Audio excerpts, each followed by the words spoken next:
কেমন আছো সবাই? আশা করছি সবাই ভালো আছো, আমিও ভালো আছি। তো আজ রান্না করব পনির। আজ এক তরকারি রান্না করব। আজ মঙ্গলবার, একটু দোকান নিয়ে বসবো বাজারে। কালকে ডাল তরকারি বেশি করে রান্না করে নিয়েছি, আজ একটুখানি পনির তরকারি রান্না করব। তো পনিরটাকে লবণ হলুদ দিয়ে একটুখানি ভেজে নিচ্ছি। আলু দিয়ে রান্না করবো। আলুটাকে একটু ভাপ দিয়ে জলটা ফেলে দিয়েছি, এখন আলুটাকেও ভাজবো।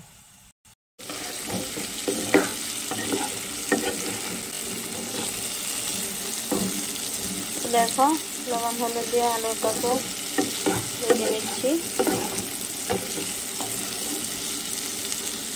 কড়াতে তেল ছিল, তেলের মধ্যে ভেজে নিচ্ছি। কড়াতে নাড়তে আমার অসুবিধা হয়, নাড়তে পারি, নাড়াচাড়া করছি। আজ অনেকটাই লেট, ঘুম থেকে উঠতে রান্নাটাও লেট। তো বেশি কিছু রান্না করবো না বন্ধুরা, এক তরকারি রান্না করবো, পনির রান্না করবো। আলু দিয়ে পটল আনিয়ে আছে, পনির দিয়ে আলু দিয়ে জাস্ট হালকা একটু ঝোল করবো। পনিরের তরকারিটা সোমবার দিয়ে দিলাম, ফোড়নে দিয়েছি শুকনো লঙ্কা, তেজপাতা, পাঁচফোড়ন, জিরে গুঁড়ো, হলদি গুঁড়ো, লঙ্কা গুঁড়ো, ধনে গুঁড়ো দিয়ে জাস্ট একটু কষিয়ে নিচ্ছি। ভালো করে কষিয়ে নেব। পরিমাণ মতো জল দিয়ে লবণ নাড়াচাড়া দিয়ে ঝোলটা ফুটিয়ে তারপর পনির আলু দিয়ে দেবো।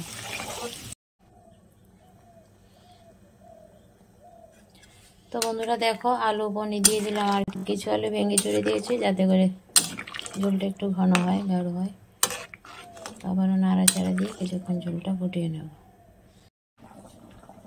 তো দেখো বন্ধুরা, তরকারি আলু থেকে কিছু আলু আমি দেখো রেখেছি, একটু মাখা করলাম, একটা লঙ্কা ভেজে পেঁয়াজ দিয়ে একটুখানি সরিষার তেল দিই।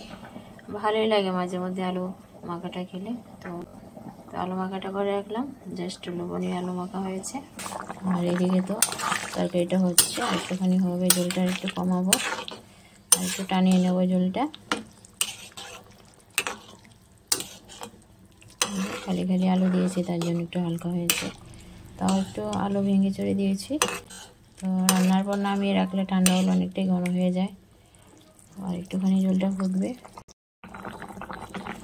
তো বন্ধুরা, পনিরের তরকারিটা হয়ে এসেছে, নামিয়ে নেব।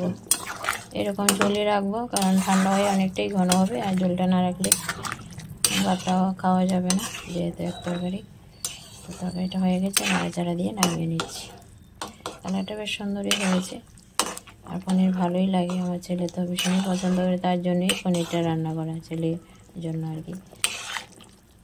বন্ধুরা দেখো, হালকা পাতলা পনিরের তরকারি হয়ে গেছে। এই দেখো, হালকা দেখা যাচ্ছে, কিন্তু ঠান্ডা হয়ে অনেকটাই ঘন হয়ে যাবে। আর এরকম ঝোল না রাখলে তরকারিটা একদম গাঢ় হলেও আবার ভালো লাগে না, হালকা পাতলাই ভালো লাগে। অবশ্যই জানাবে পনির হালকা পাতলা ঝোল ভালো লাগে না ঘন ভালো লাগে, কার কার কাছে কোনটা ভালো লাগে জানাবে কিন্তু। তো পনির তরকারিটা হয়ে গেছে। তো দেখো বন্ধুরা, পনিরের তরকারি কালারটা জাস্ট অসাধারণ হয়েছে। তো আজ পনিরই রান্না করলাম বন্ধুরা, আর এই যে আলু মাখা। তো আজকে সিম্পলি এই দুপুরে রান্না বান্না হলো। অবশ্যই জানাবে পনির তরকারিটা দেখতে কেমন হয়েছে। তাহলে বন্ধুরা, আজকের মতন টাটা, বাই বাই। আবার আসবে নতুন ভিডিওর সাথে। ততক্ষণ সবাই লাইক, কমেন্ট, শেয়ার করতে থাকো। ভালো থেকো সবাই।